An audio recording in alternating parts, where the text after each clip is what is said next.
자, 이번에는 4월 20일 서울중앙지법 311호 중법정 얘기를 좀 하겠습니다.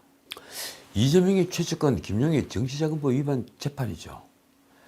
그 재판에서 재판장 조병국 부장판사는 증인으로 나온 김만배를 꾸짖었습니다. 이게 언론을 크게 탔습니다. 판사는 김만배에게 증인 진술 앞뒤가 안 맞는다. 본인도 느끼고 계시죠? 라며 이렇게 질타했습니다. 어느 정도 배경사실에 관한 거라 진술을 종합적으로 평가해서 사실을 인정하려고 했는데 모순이 너무 많다. 그러니까 김만배가 증언한 말이 앞뒤가 다 틀려서 맞지 않는다는 얘기입니다. 위증이라는 얘기죠. 김용 재판에서 김만배가 증인으로 나온 것은 이분이 처음이었습니다. 그는 지금 수감되어 있으니 수의 차림이었습니다. 재판장은 왜 김만배에게 거짓말을 하지 말라고 경고를 한 걸까요? 김만배는 이날 2021년 1월 31일 자신이 유동규에게 5억 원을 전달한 이유를 이렇게 설명했습니다.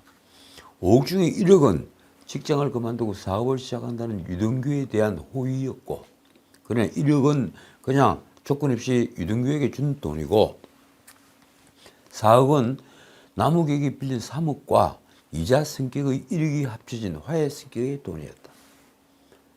쉽게 말하면 그 돈이 이재명 측에 넘어간 정치자금이나 뇌물이 아니라는 얘기입니다. 당시 김만배와 남욱은 서로를 차단할 정도로 사이가 좋지 않았는데 돈도 갚고 화해하기 위해 유동규를 통해 남욱에게 4억 원을 건넸다는 것입니다. 하지만 정영학은 13일 법정에 출석해서 이렇게 증언합니다. 전혀 다른 말입니다. 2021년 2월 1일 김만배가 그 전날 유동규에게 5억 원을 줬다고 했다. 그러니까 1월 31일 김만배가 유동규에게 5억 원을 줬다. 이렇게 2월 1일 얘기를 했다. 이렇게 증언을 한 겁니다. 말하자면 남욱에 대한 언급은 전혀 없었습니다. 정영학이 제출한 녹음 파일에는 김만배가 유동규에게 이런 말을 했다는 대목이 있습니다. 가져가는데 걸리지 않게 가져가야지 라고 했다. 너 이거 걸리면 4명, 그래 유동규, 정영학, 남욱, 김만배, 너 이거 걸리면 이 4명이 다 죽어 라고 알려줬다.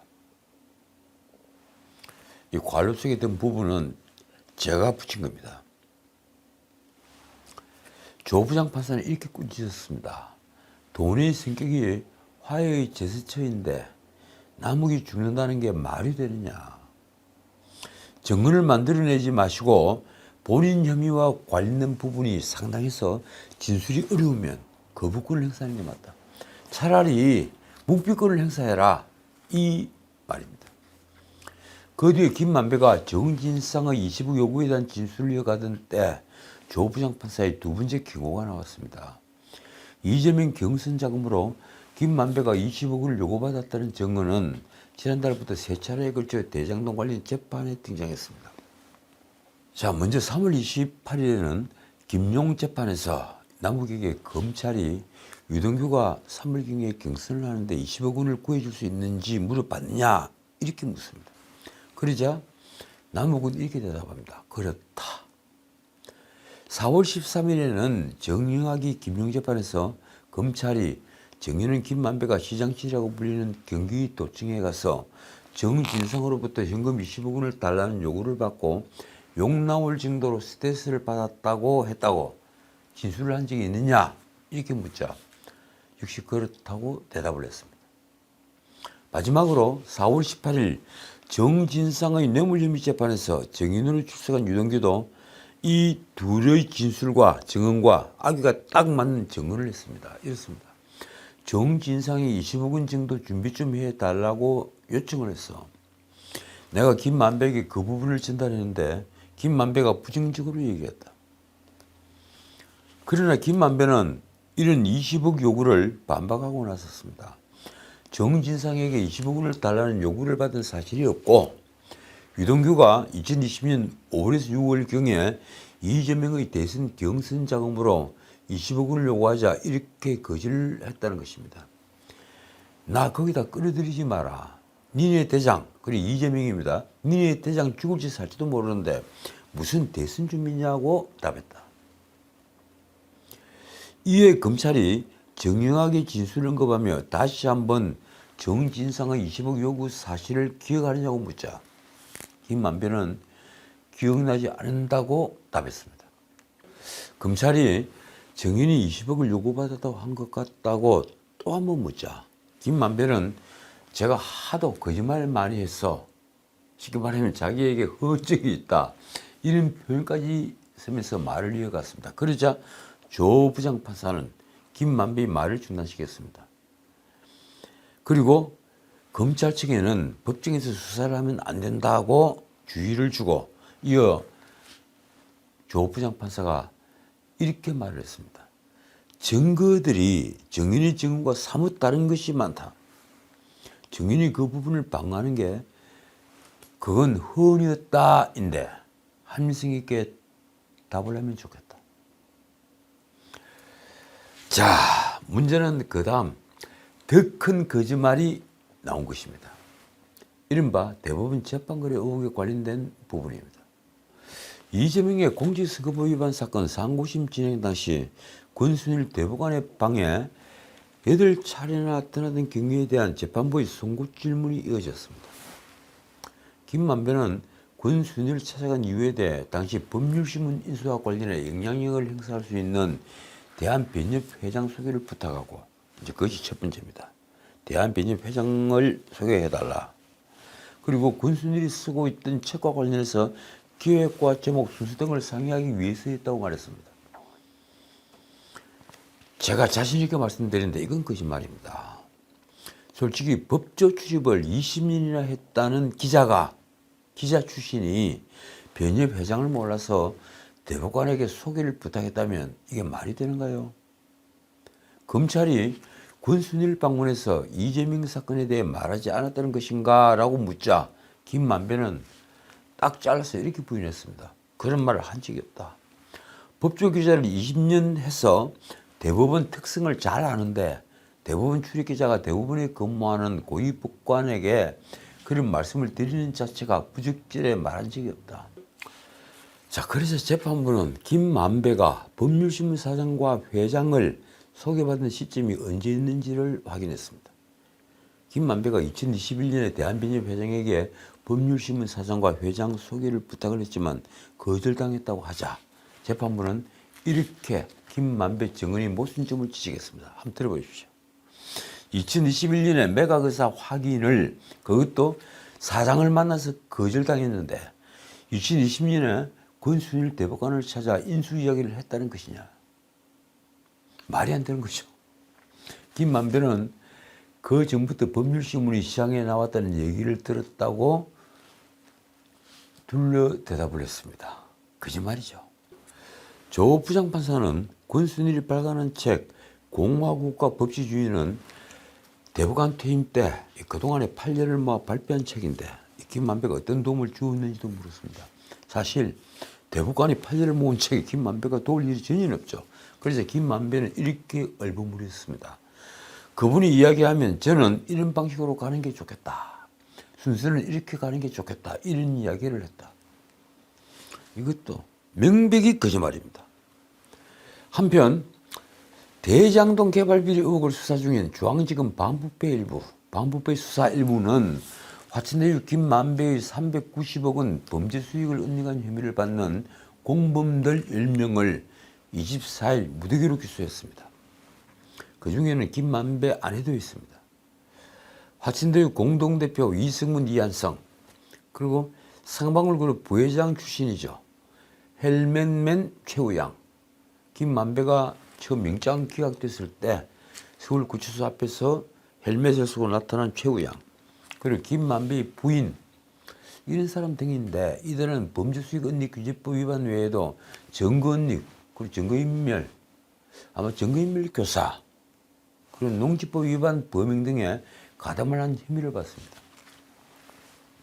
2021년 11월부터 지난해 12월까지 김만배와 공모해서 대장동 수익을 수표 발행과 소액권으로 재발행하는 등, 그러니까 수표를 크게 발행을 해놓고 그걸 또 쪼가려서 발행을 하고 다시 쪼가르고 다시 작게 갈라서 이른바 돈 세탁을 해서 차명 오피스텔에 보관을 하고 제3자 계좌 송금 방식 등 방법으로 은닉을 한 혐의입니다.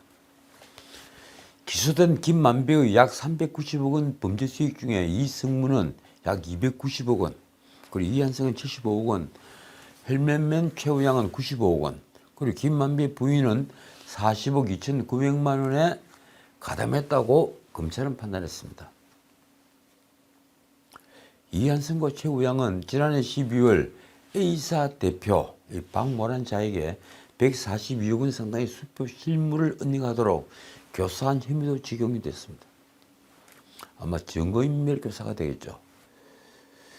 공범으로 함께 기소된 박모는 두 사람의 부탁을 받고 대여금고와 부하지군 차량 등의 증거를 은닉한 것으로 드러났습니다.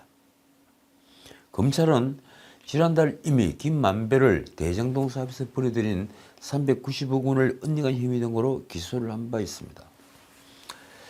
그 아래 나머지 대여서명이 어떻게 가담을 했는지는 뭐 농지를 사는데 개입을 한 사람들도 있고 한 공무원도 있습니다. 이제부터 생략하겠습니다. 일단 12명이 검찰이 기소를 한 총 숫자입니다. 자, 다음 이 백인동 개발 비리를 수사하는 중앙지검 반부패 수사일부. 백인동 로비스트 김인석과 민간 사업자인 아시아 디벨로퍼 정모가 지분 약정에 대해 나눈 대화 녹음 파일을 확보했습니다. 이거 굉장히 중요한 증거입니다. 검찰은 인천에 있는 한 속기 사무소를 압수수색하고 김인섭이 의뢰한 녹취록과 녹음 파일 원본을 확보했습니다. 김인섭은 2016년 5월경부터 바로 아시아 디벨로퍼 정모와 나눈 대화를 녹음을 하고 이 속기 사무소에 녹취록 작성을 맡긴 것으로 드러났습니다. 왜 맡겼을까요? 이것이 나중에 게이트로 문제가 되지만 않는다면 3,100억이 넘는 돈을 나누는데 결정적인 증거가 되니 말입니다. 동아일보 보도에 의하면 백인동 사업 초기 김인석과 정모는 사업 지분을 50대 50으로 나누기로 구두로 합의했습니다. 이후 김인섭이 빌기 사건으로 2015년 4월부터 2016년 4월까지 1년간 수감이 됐는데 그 사이에 정모는 다른 물주에게 지분을 일부 넘기고 사업 자금을 끌어왔습니다. 이 사실을 안 김인섭은 출소 직후에 정모를 만나 왜 내 허락도 없이 지분을 넘겨느냐. 그럼 나는 빠질 테니 정 회장이 알아서 하라고 화를 냈다고 합니다. 당시 성남시를 상대로 한 인허가 현안이 남아있던 정모는 형님이 다 하시지 않았냐. 한 번만 살려달라며 김인섭을 달랬다고 합니다. 알려지기로는 대표적으로 남아있던 인허가 현안이 다른 게 아니라 100% 임대아파트로 하기로 한 것을 임대아파트는 10%만 그리고 90%는 일반 분양으로 하는 바로 그 문제가 해결되지 않고 있기 때문입니다. 그 해결도 결국은 김인섭이 했다는 겁니다. 자, 검찰이 확보한 녹음 파일에는 이런 대화를 비롯해서 백인동 사업 진행 경과 그리고 4단계 부지 용도 변경이 이루어진 경위 등이 아주 자세한 대화로 담겨 있습니다. 이게 바탕이 되면 도대체 그 특혜를 누가 주었는지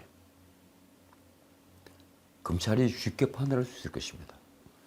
말하자면 이 녹취록에는 성남시장 당시 이재명 시장이 어느 선까지 개입을 했는지 여실히 드러나 있다고 보입니다. 임대아파트를 일반 분양으로 돌린 문제 그리고 토지 용도를 4단계나 상향을 시킨 문제 50m 옹벽 아파트를 허가를 해준 문제 이런 문제 등에 이재명 시장이 어디까지 개입을 했느냐. 여기에 따라서 배임죄가 될 수도 있고 뇌물수수가 될 수도 있고 다른 범죄를 구성할 수도 있습니다. 검찰은 허가박으로 불린 김인섭이 자신의 영향력을 활용해서 백인동 사업 인허가 과정에 개입하는 것을 충분히 규명할 수 있다. 그래서 규명하겠다. 이런 방침입니다. 이재명과 유동규가 법정에서 정면 충돌했습니다. 두 사람 사이에 고성이 오갔습니다.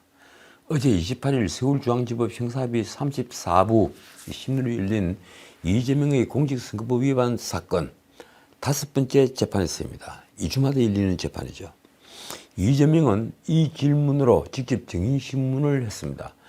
뭐 하나 물어보겠습니다. 웬만하면 얘기 안 하려고 했는데 많이 힘들죠.